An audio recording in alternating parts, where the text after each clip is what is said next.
Hey everybody, it's Jason Blaha here, and today I want to chat with you guys a little bit about a podcast that got linked from a guy named Mike Matthews, which I'm going to link down below in the description for you guys.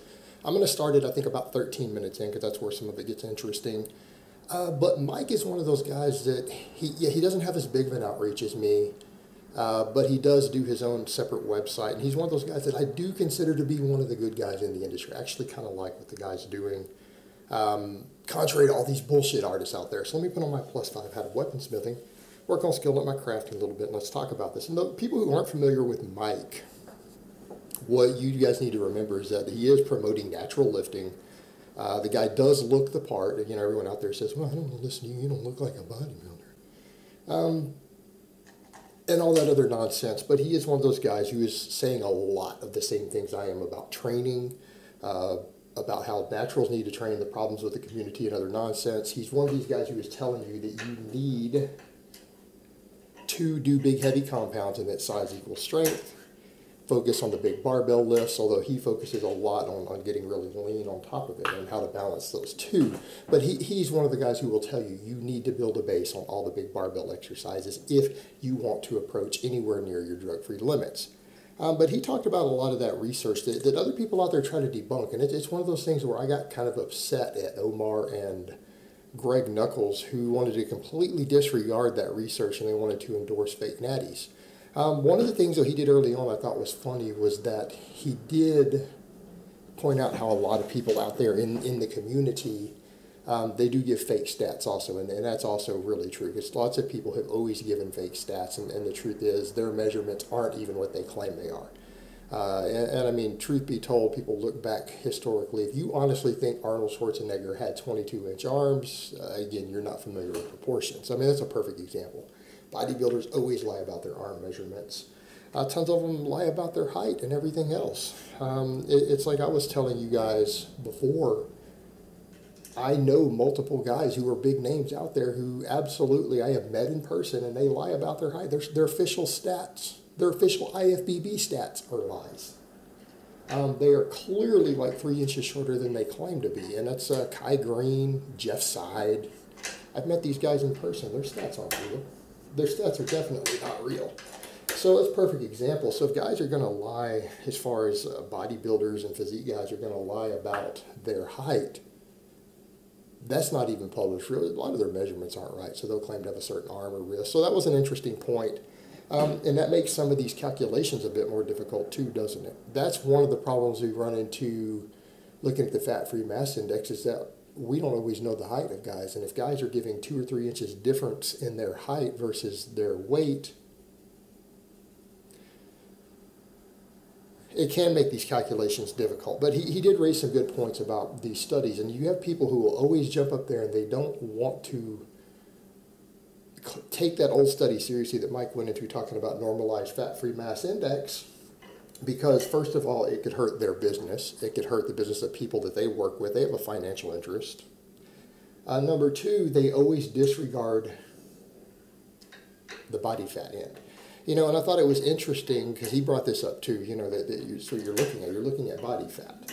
And that is important for determining that, because it's a lot easier to get your fat-free mass index higher, even on a DEXA scan, if you have more fat. People say, well, why is that?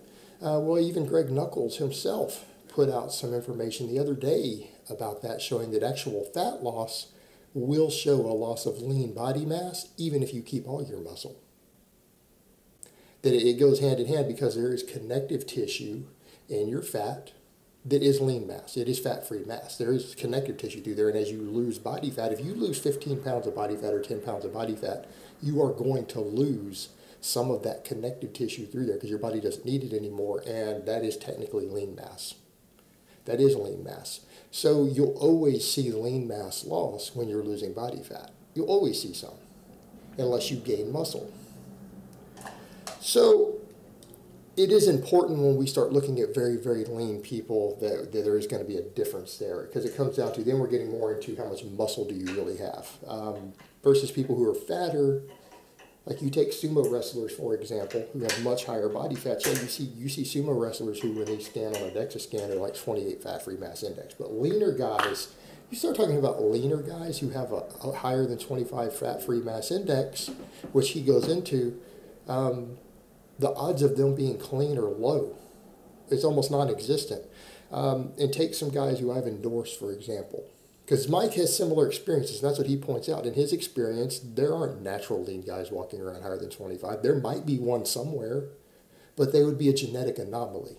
They're a genetic anomaly. They're an anomaly somewhere. Because, I mean, any statistic, you can find something that breaks a statistic. There can be an example somewhere that breaks it, but it's not going to be you, and odds are it's not going to be someone you follow and look up to. And I think the point we get to with some of that is that if you see a guy whose training is terrible and you look at the way that they train and they're walking around at a 26 fat-free mass index with a really low body fat and they don't even know how to train correctly, I mean, I would ask you the simple question, why is the one guy who doesn't even know how to train, doesn't understand the basics of physiology, how is that guy going to be the one guy out there you find who actually breaks the rule? Pretty unlikely. I'm going to guess that the guy who breaks the rule probably has amazing genetics and knows how to train. But you take someone like my bro Nicola Ella. Everyone looks at that guy, says he's a genetic freak. Louis Marco made a video calling him a genetic freak like 7 years ago because he knows him also. He's still under 25. He's like something like, if you plug in his contest stats, he's still like 24.8 on the fat-free mass index. He's a genetic freak with 18 years of hard training.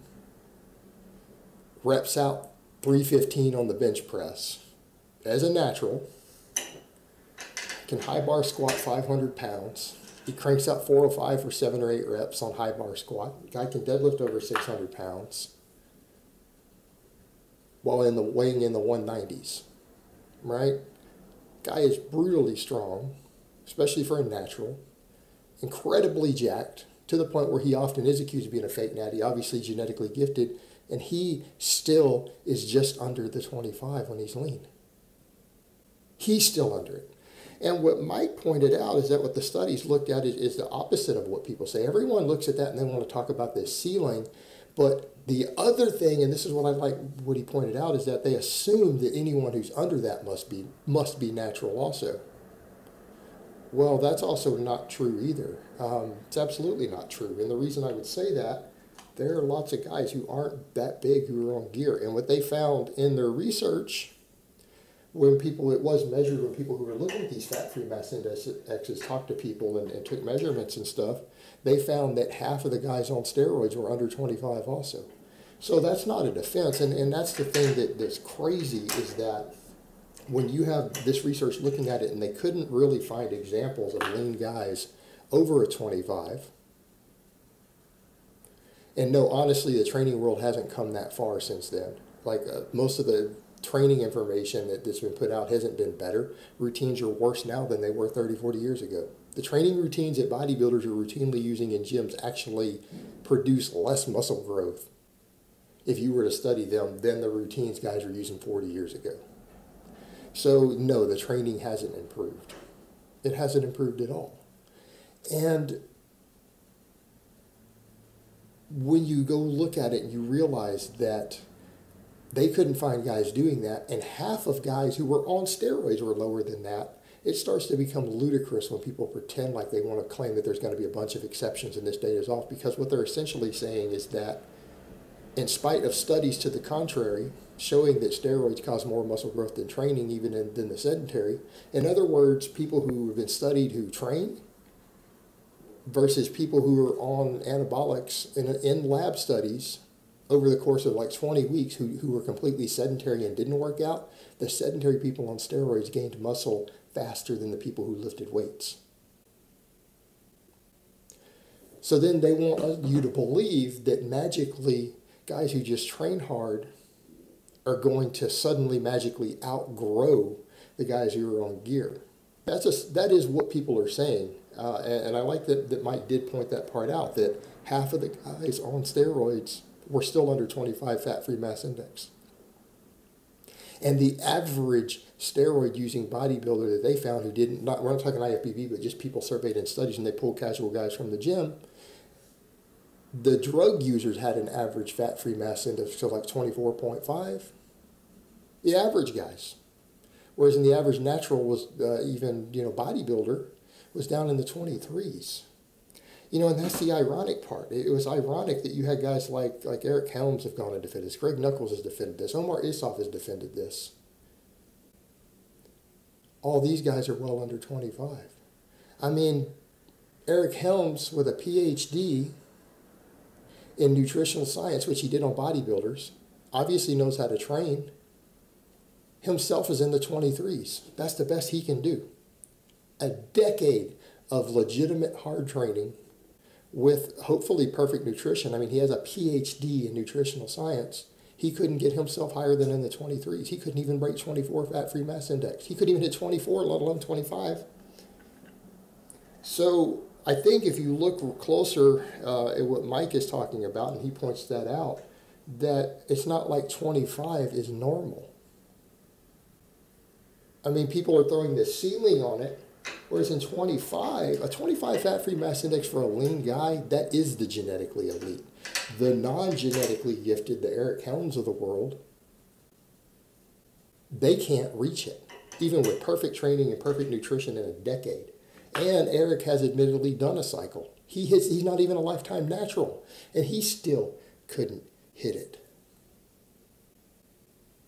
So without good genetics, this whole idea that drug-free guys are going to beat the average steroid user, are you serious?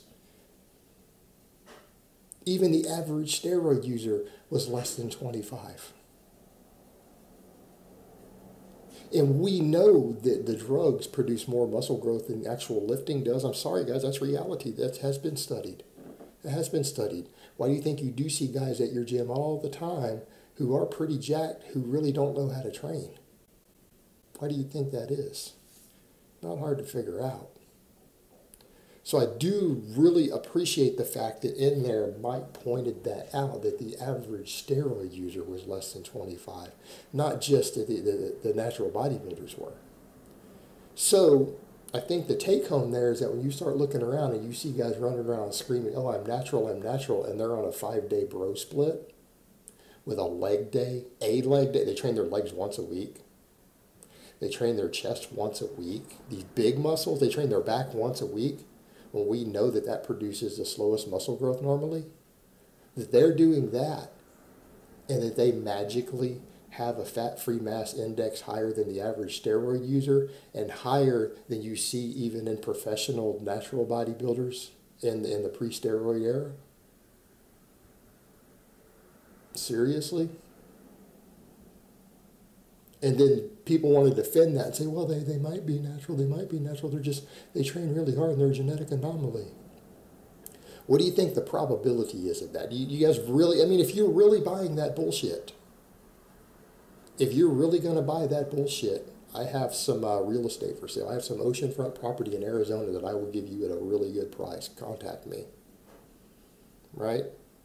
I mean, if you're that naive, somebody needs to just take advantage of your stupid ass. They probably do. You deserve it. Just be honest. All right, guys. Well, that's really all I have to say on that today. I hope it's been informative, and I will talk to you guys next time.